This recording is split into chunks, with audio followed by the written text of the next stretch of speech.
Hey folks, today I'm feeling a bit hungry, and for once I'm probably going against my diet, and that's taking a look at Chocolate Factory. This is from the duo of Matthew Dunstan and Brett Gilbert, who, from my knowledge, were also the ones who did one of my very favourite sort of card tableau building games, which was Elysium.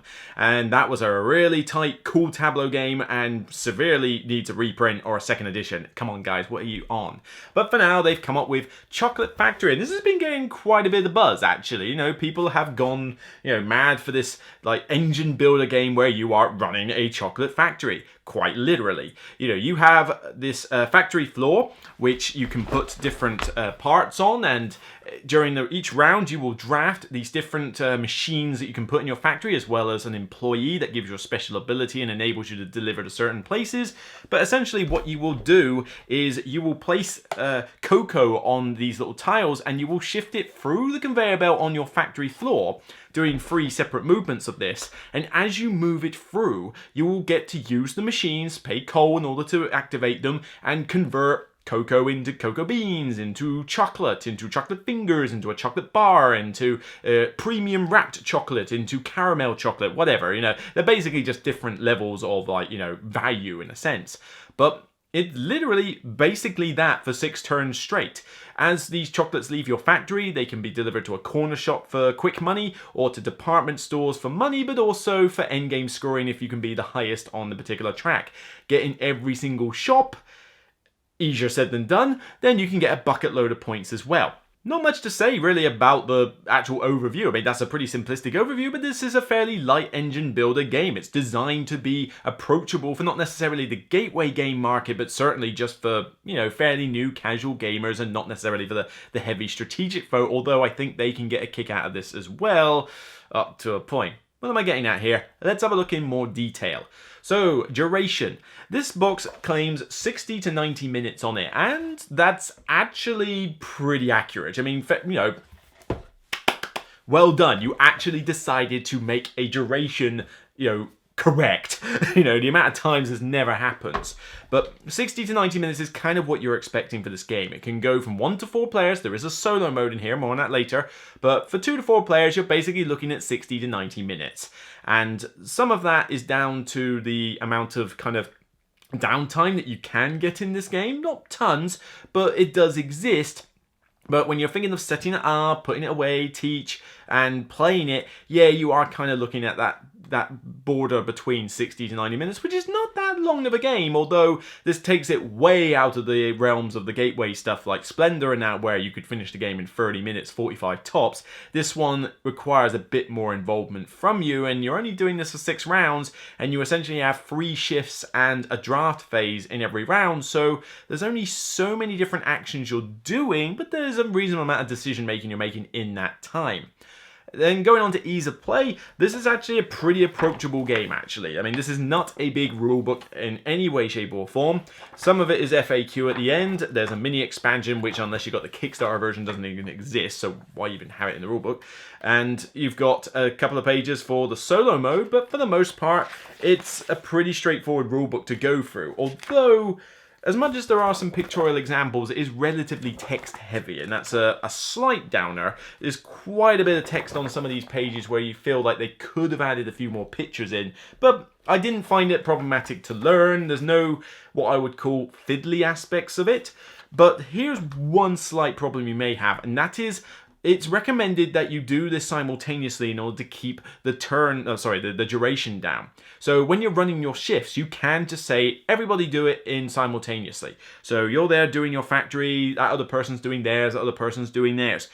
You need to have a lot of trust in the other players to not assume that A, they're not cheating, or B, they just don't get something wrong innocently. Because there's a fair amount you're doing there in terms of decisions and activating the machines and everything, and if anybody gets it wrong, they're going to get a pretty significant advantage. But you can do it in turn order, and I kind of suggest that maybe if you're teaching new players, you should do maybe round 1 and 2 in turn order so they can see how everything operates, and then after that you can pretty much go simultaneous. Obviously, if you know the game already, you'll do simultaneous all the time. However, I wouldn't recommend doing it full simultaneous for a brand new gamer to this, because I think it would just overwhelm them a bit. But yeah, it's a pretty decent, clear rulebook. You know, I've seen better, but this is easy enough for somebody to just pick up and learn it, although not quite pick up and play level. I think there's a little bit too much to absorb for somebody who's like, oh, I've just found this on the cafe shelf, you know, I'll just learn that, yeah. Certainly great for someone to demo it to them, but yeah, this isn't quite pick up and play level. Then going on to tactics and strategy, and there's a decent amount of that here. The decisions you're making with actually running the engine, and it's nice that an engine builder actually has what looks like an engine being run, and you know, as you're pushing each one through, you've got a machine above and below the conveyor belt, but you're thinking, right, hang on, that cocoa is going to go there, so I'll activate that first, that'll turn it into a bar, then I'm going to turn that bar into this, but it needs to go out of the warehouse later, that will come eventually, but oh wait, there's another cocoa there, so convert that, get that done, that'll go to that department store because I've got this guy. Oh no, I've gone cross-eyed. There's a fair amount you're trying to consider, and that's just with, you know, how you're going to activate your machines, although it's not endless decision making here. I mean, you get the machines in your factory, but you've built the engine, you're kind of just setting it in motion. It's not that you have a huge amount of choice in what machines you run, because A, your coal is limited, and B, you know, once you've got an engine running, you're kind of just rolling the engine forward. It's not like one turn I'm like, well, I'm doing this turn, and next turn I've got completely different machines, and I'm going to do this entirely different thing. No, you're pretty much running the machine as it was before, because if you don't, then you're not really being very optimal. But on top of that, you have got the draft phase, so there is that good angst of, you know, don't you take my card, don't you take my cards that I want, but also the decision yourself of like, well, I got to choose an employee and parts, but it's reversed, like Catan style draft order, so do I want the employee first? I really do need to deliver that store, but that's a good part there, but oh, is he going to take my guy? You know, there is a bit of that angst. However, this does bring up a rule, which I know I'm in the minority for in terms of hating this rule. I'm not a big fan of it at all, though. The idea is that the department stores require you to get a specific employee for that department store in order to deliver it to them. Okay, A, I don't get that from a thematic perspective, but B, that gets a bit frustrating a lot. You know, because you are like thinking, right, well, I need to deploy to this store because I'm already doing good on the track and I've got the engine that makes the type of chocolates that that particular store wants, so therefore I'll focus on it. But then all it takes is for somebody to just come along and go, you know, I fancy that employee, and now you can't deliver to that store. Unless by some fluke you happen to have another employee that says deliver to another store. There aren't that many of them. But it's kind of frustrating that literally an innocent take of your card can suddenly screw you over for an entire round. So you get nothing! You lose! Good day, sir! And people will say, well, you gotta be flexible, you gotta be able to deliver to all the different stores. Think of those endgame points. I have yet to see anybody get those endgame points for being in every single store, because all it takes is for somebody to notice they're doing it and go, yoink, that's my card, you can't deliver there now. It's easily shut down. The stars have to align a bit for you to get in every single store. But even if you ignore that, it means that you need an engine that can make all different types of chocolate. That's unlikely to happen. Most of the time your parts are going to make you maybe one, maybe two different types of chocolate. You're not going to have that variety in there. Add to that there is a bit of luck in this game, maybe a little bit too much even for a light game, because what parts come out is completely random, and it may be exactly what you need, it may be completely the wrong thing you need. But also the corner shop cards, where you have these other orders that you can do that don't require employees. You can just go fulfill the order. There's a small, medium, and large. But then the card comes out, and then it's like, oh, I didn't build my engine to deal with those chocolates, so I can't really do anything with those. Oh, that's a bit of a kicker. You know, where somebody else can be like, oh, my engine's perfect for this. Sweet, I'll just continue my engine, and look at this bucket load of points. And it's not like you can catch an easy leader in this either. If you start off well, you're likely going to be winning this game. It does suffer from a bit of a runaway leader problem. If you start off badly, there aren't enough rounds in the game for you to catch up. And if the game's going to take you 90 minutes, that can be a little bit of a downer. Interaction in this game is pretty limited as well. Other than the whole thing of, oh, you took my card before I could, you know, ah, you swine. You're not really doing anything to their factories. When you're doing your factory engine building, you're doing your own thing, they're doing their own thing, and you can care less what they were doing. The only other bit of interaction is simply, oh, are they getting up those tracks further than I am? So playing this with 4 players doesn't seem like there's much of a point to it. I mean, the stuff that you draft from scales with players, so why do you need the extra players? Yeah, the solo mode, which I'll get onto later, I think does a good job of addressing this problem, but really this game just feels like something I would rather play solo or play 2 or 3 player max, because the downtime in this can be a pain. When you're like, you've already done your shift, it's like 1, 2, 3, done. Yeah. And, oh, it's alright. I'll wait. Well, we're waiting. You done yet? You're waiting a bit of a while for that one person who's analysis prone to, hurry up and finish their rotten machine before you can even do anything. It's not like you can plan for anything until they finish. If you get quick players, it's not such a bad thing, but I have had a lot of times when I've taught new players and suddenly it's like, come on, and it's not... Using your machines is not rocket science, There's only so many ways you can use the different machines, and once you've got an engine going, you're not really going to deviate it that much. So to have one player that sort of slows you down can be a bit irritating.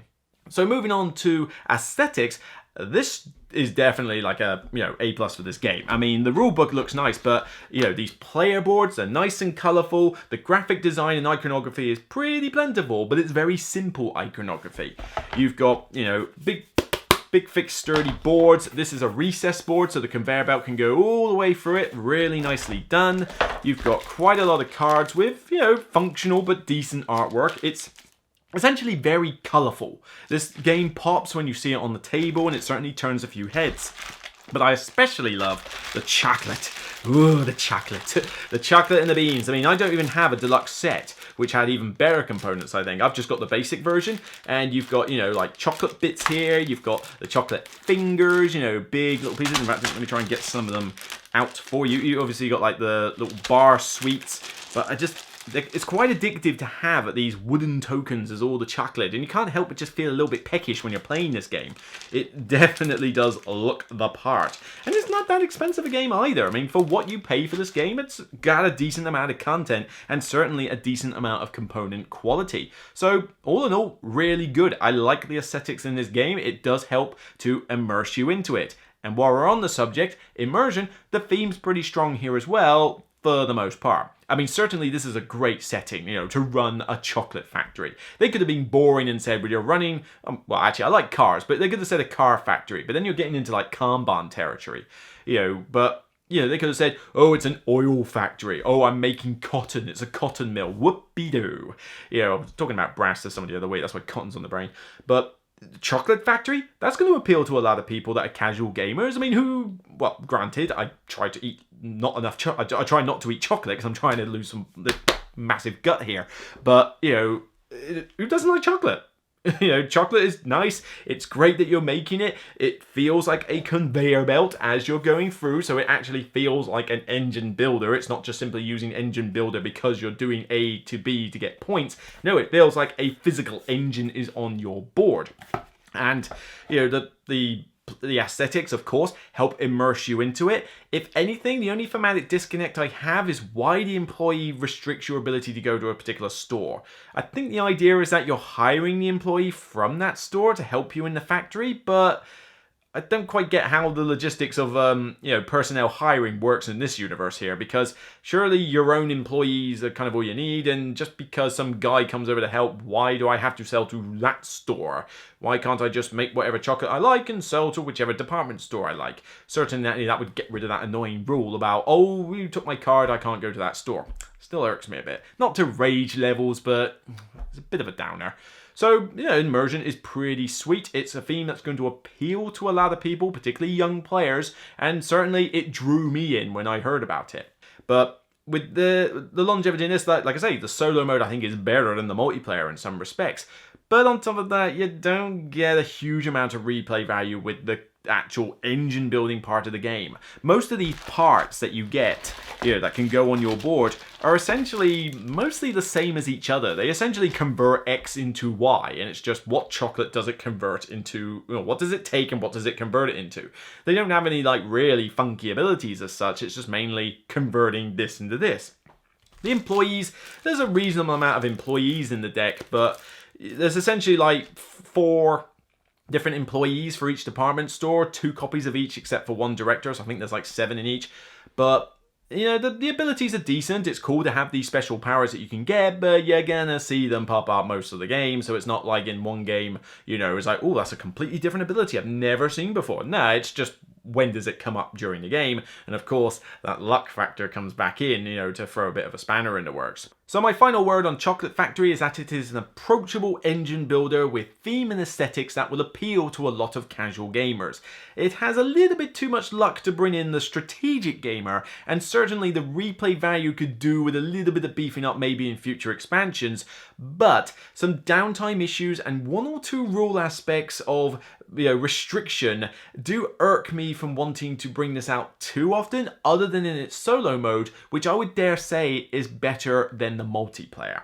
So I like it, and I do see where the buzz for this is. I see that a lot of people like this, and I'm perfectly fine with the fact that everyone, like, you know, who loves it to bits, because the rule that irks me about the department store employee is more my personal thing. It kind of just irks me a bit when I play this game, and certainly the lack of any like decent interaction and the potential downtime, and 90 minutes is not a short time for this sort of game. You know, I feel like after a few rounds it's like, blimey, we're already up to like 60-75 minutes. I feel like this should have ended a little while ago. You know, it has a few elements that detract it for me. So personally, I'm probably only going to be able to give this a 6 out of 10, but that's not a bad rating. I still will play this if someone puts it on the table, and I would like to play it solo mode every now and again. But I'm not necessarily going to say to somebody, oh, can you bring Chocolate Factory? And there'll probably be other lighter games that I can get done in 60 minutes or less that will fit the bill for me. I mean, there are light engine builders that aren't, you know, this one, that can be done in a little bit of shorter time, and I think 90 minutes is going a little bit long for this one, especially if you get caught in a 4-player game with that slow player. So, like I say, I think you should try it out, check it out. It's a decent game, just not one that has kind of grabbed me. I kind of preferred Elysium by this duo, but, you know, I'm not going to dispute that this game is going to appeal to a lot of gamers, and you should check it out if in any way, shape or form it looks to be your cup of tea or your bar of chocolate, whatever. So that's it from me. I'll see you on the next Broken Meeple review. If you like what you see, please subscribe, ding the dawn, subscribe to the Patreon, all that gubbins. And for now, regardless of what taste you have in chocolate, from bars to fingers to chunks to nuts and caramel, it's still only a game. Take care, and I'll see you on the next review.